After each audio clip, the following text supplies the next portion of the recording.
différents métiers au sein d'un fonds. Je vais prendre l'exemple de PAI, mais qui est assez typique et assez développé. Donc pour avoir toutes les fonctions. Donc en fait, la fonction principale dans un fonds sont les équipes d'investissement. C'est ce qui est le plus important. Et c'est en fait quand un investisseur investit chez PAI ou chez un autre, en fait il investit dans une équipe.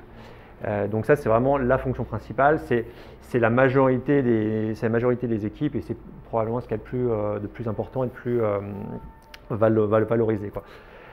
Donc là en termes de profil, Clémence pourra peut-être en parler, mais c'est du banquier, du consultant, des gens comme ça.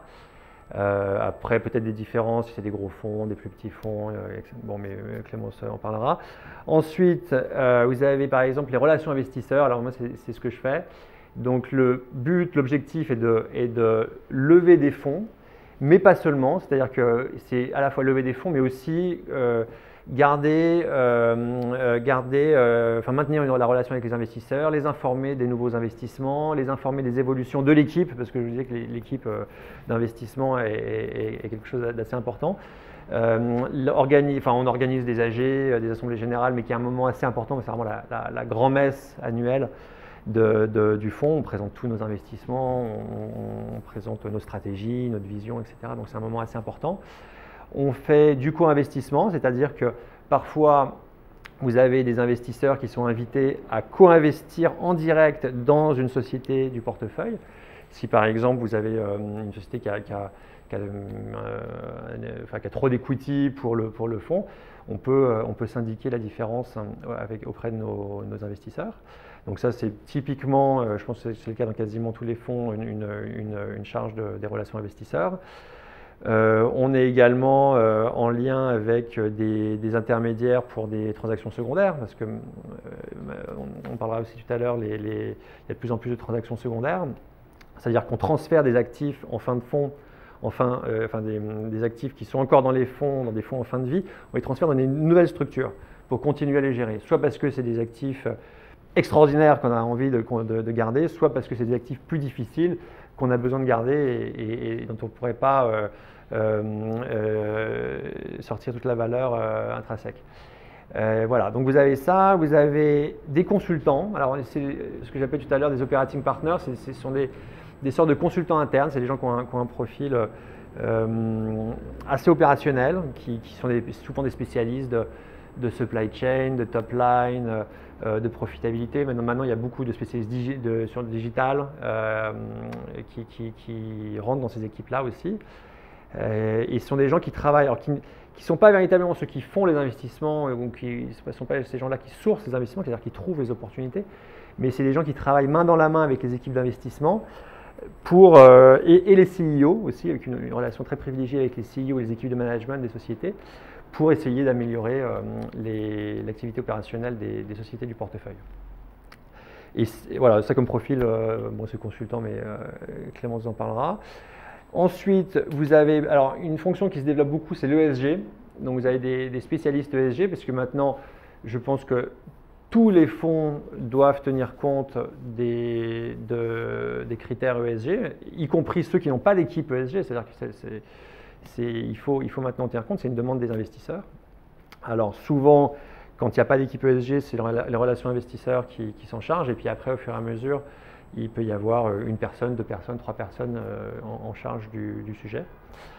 Voilà. Et ensuite, vous avez les fonctions des équipes de direction financière, dans lesquelles j'inclus également la compliance, qui se développe aussi beaucoup en private equity. Alors je crois qu'en private equity, la réglementation est un petit peu moins forte qu'en banque, pour l'instant. Mais par contre, ça se développe beaucoup, et maintenant, on est obligé de se soumettre aux règles, aux règles de compliance. Donc maintenant, il y a des équipes de compliance. Il y a au moins une personne en charge de la compliance dans chaque fonds qui fait à peu près une certaine taille. Et puis après, vous avez les équipes de direction financière. Donc c'est les gens qui s'occupent de l'administration des fonds, de la gestion des flux, des appels de fonds, des distributions. Enfin, c'est des fonctions de CFO. Voilà. Donc en fait, vous avez pas seulement les gens qui font des investissements, mais vous avez toute une gamme de compétences. Voilà. Et évidemment, la plus intéressante sont les relations investisseurs. Donc, je peux vous parler pendant très longtemps. Oui, alors comme je disais, c'est pas super varié. Peut-être si on revient sur les différents types de fonds, ce qui est l'avantage, c'est que tous les fonds sont à peu près structurés pareil, qu'ils fassent du venture, du LBO, de l'infra. Les profils qu'on va trouver et les métiers vont être à peu près les mêmes. Peut-être dans une catégorie de fonds ou de structures d'investissement qu'on n'a pas évoquées, il y a toutes les structures familiales d'investissement qui se sont beaucoup développées ces dernières années et quelque part qui sont un peu moins normées en termes d'organisation, de profil, et c'est peut-être parfois plus facile quand on a un parcours un peu hybride d'intégrer ce genre de structures qui font des investissements généralement plus diversifiés, qui ont plus de souplesse aussi sur leur thèse d'investissement et qui font un peu ce qu'ils veulent. Du coup, quand on a un parcours mélangé, parfois c'est des bonnes pistes. Voilà. Et puis donc il y a la catégorie asset manager qui peuvent faire soit de l'investissement dans des fonds, mais qui font aussi parfois de l'investissement direct. Donc c'est aussi un acteur de plus.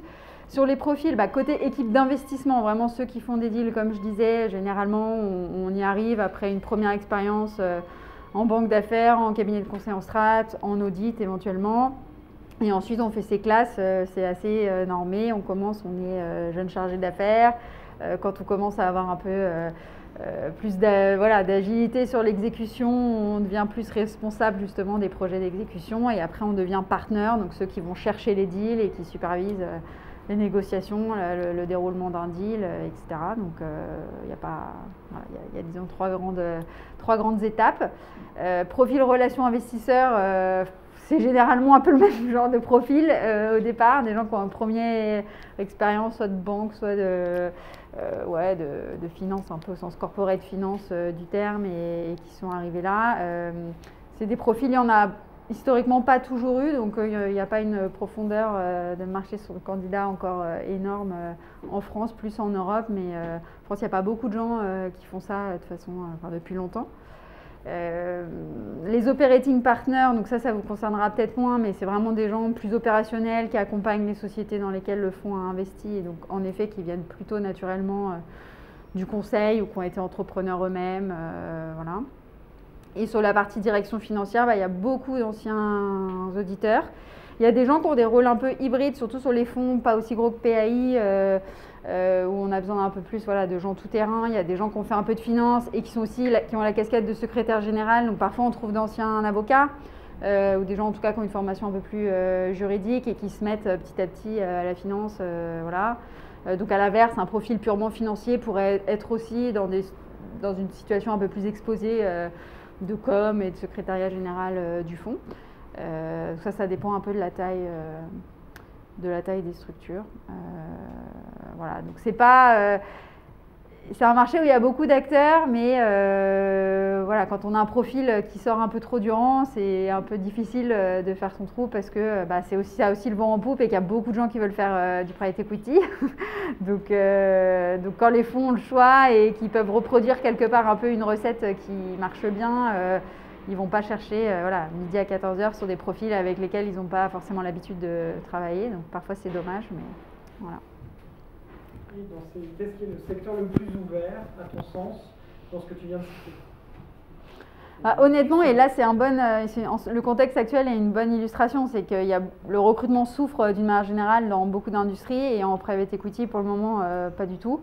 Donc d'une manière générale, c'est une classe d'actifs, que ce soit le venture, l'infra, le fonds de fonds, etc., qui a beaucoup grossi, qui a levé énormément d'argent et on sent qu'il y a beaucoup d'équipes qui s'étoffent au sens général du terme.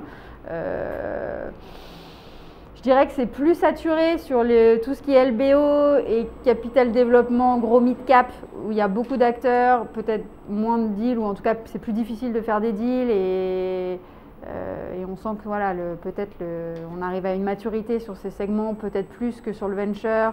Le secondaire explose beaucoup, ou peut-être là il y a plus, c'est un peu plus en accélération que le cap dev gros mid-cap et LBO qui est chargé, quoi.